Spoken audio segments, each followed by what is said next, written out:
What's shaking, folks? Back with another reaction, back with some more Lady Gaga, and thank you again to Mikey for providing a selected suite so far of Lady Gaga tracks. And this is, again, a deep dive that I've begun a bit differently than I do a lot of other ones, meaning in many cases I'm going through proper albums from start to finish and largely in chronological order. But like with some other deep dives, for example, my beloved Depeche Mode, where I've been jumping around, going to favorite songs and eventually some deeper cuts across albums throughout their catalog, this originally Lucky Dip has now turned into a select journey. So yes, ultimately we are going to listen to a track from Lady Gaga that I am moderately or indeed slightly familiar with, which is to say we're going to listen to Bad Romance, and this is a song that I have heard before, usually in tidbits or snippets.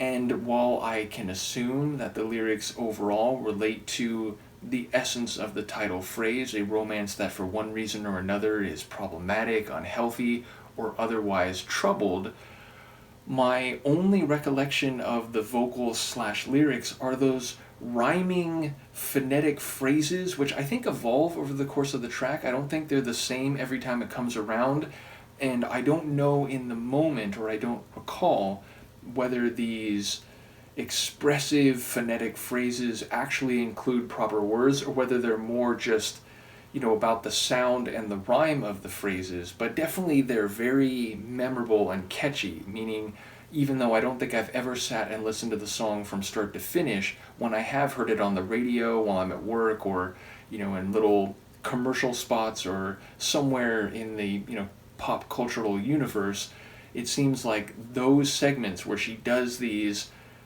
phonetic rhyming expressions, it's often like part of what I've heard. So either way, the song remains largely a mystery to me, but of course that's one of the great things about doing these audio reactions, is even if I am familiar with a song on some level, and even if it's a song where it's from one of the bands that I've been listening to very intensely for multiple decades, I tend to learn something new or have a unique experience when I do these reactions. So let's listen to it. This is Lady Gaga. The track is Bad Romance, and I'm not sure the exact provenance of the track, meaning when it's from or what album, but let me see if there's any metadata that I can pull up here.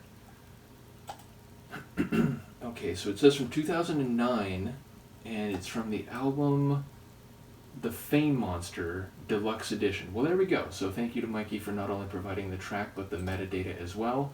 So here we go, Lady Gaga and Bad Romance.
breathy vocal. Psycho, your vertigo stick.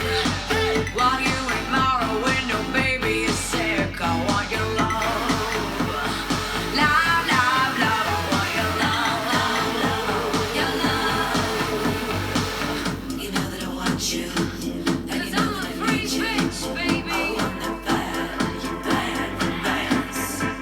I want your love and I want your revenge. You and me could write a bad romance. I want your love and all your lovers' revenge. You and me could write a bad romance.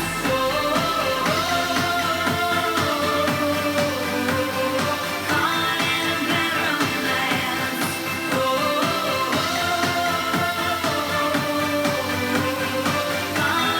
Rah rah, Roma, Roma, ma, Gaga, ooh la la, what's your bad romance? Rah rah, Roma, Roma, ma, Gaga, ooh la la, what's your bad romance?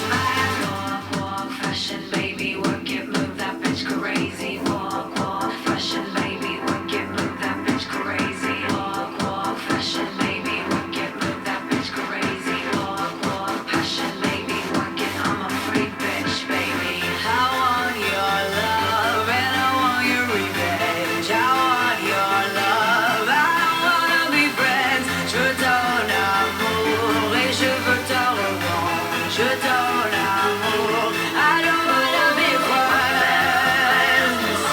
I wanna be friends. I wanna be friends. What's your problem? What's your problem? I want your love and I want your revenge. You and me could write a bad romance. I want your love and all your lovers' revenge. You and me could write a bad romance. What's your problem?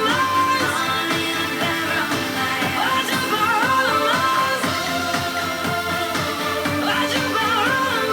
Caught in a bad romance.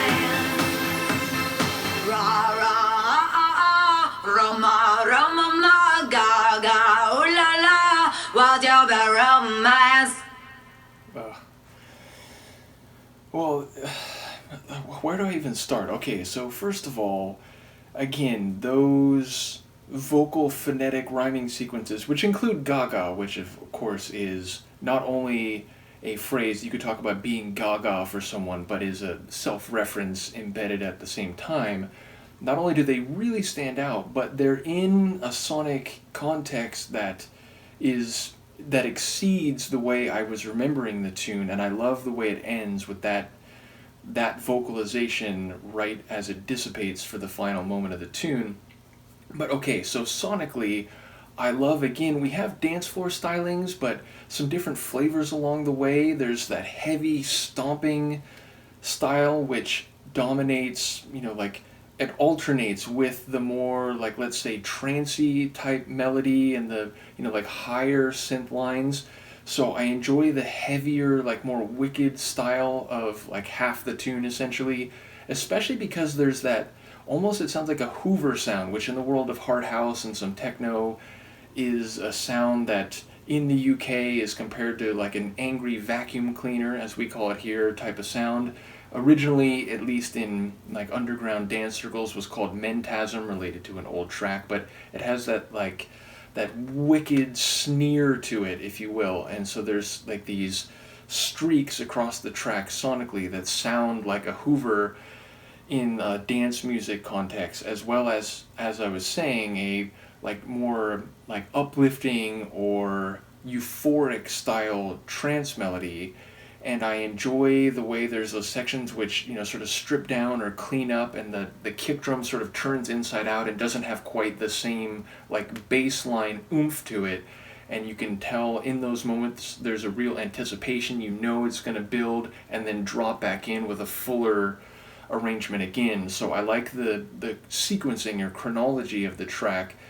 Lyrically, it's interesting because it sounds like she's saying And at first I was like, oh, she's saying she wants to be friends too, but then I think I was hearing that wrong, and she's saying like she doesn't want to be friends. She wants their love. She wants their revenge, their psycho, but also seemingly their lover's revenge. So I was wondering whether she's speaking to someone who may be off limits as the current situation would dictate or indicate, but she's saying, forget all that. Like, I want you more than just a friend. Like, I want you for everything, and I want to feel all of this, even if it's in the larger scheme of things, a bad romance. So she's saying, like, she and the other person could write a bad romance, and maybe that could be tragic, or maybe that could have problems that would ripple outward and affect other people, but in the moment, that's what she's focused on. That's the type of cathartic and perhaps sensual experience that she has her eyes on, and that she's not willing to compromise for. She wants everything. She wants all of it, even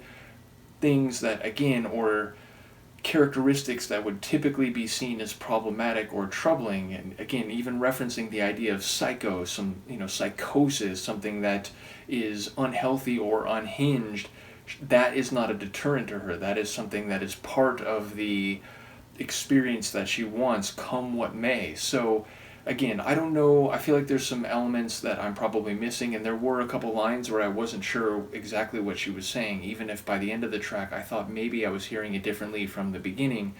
But yes, it feels like a very self-affirming but also non-delusioned articulation of this intense desire that she has for everything.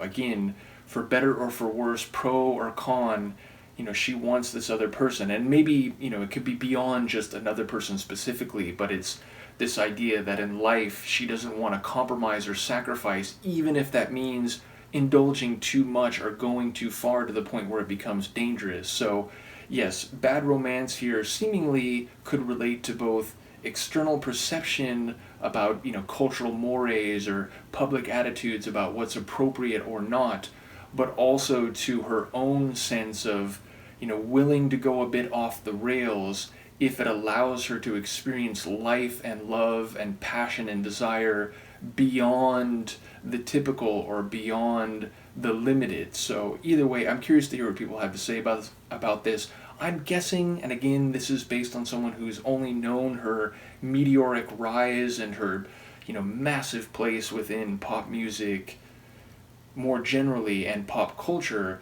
but I would guess that this is still a big hit from her, even if it's now from many years ago. So either way, I'm curious to hear what people have to say about it, specifically in terms of the music and the lyrics and, her vocal performance. And again, by the end of the track, she's really letting some belts out and just, going to a level where you can feel the power of her vocal delivery, even if she's not like straining or, shouting.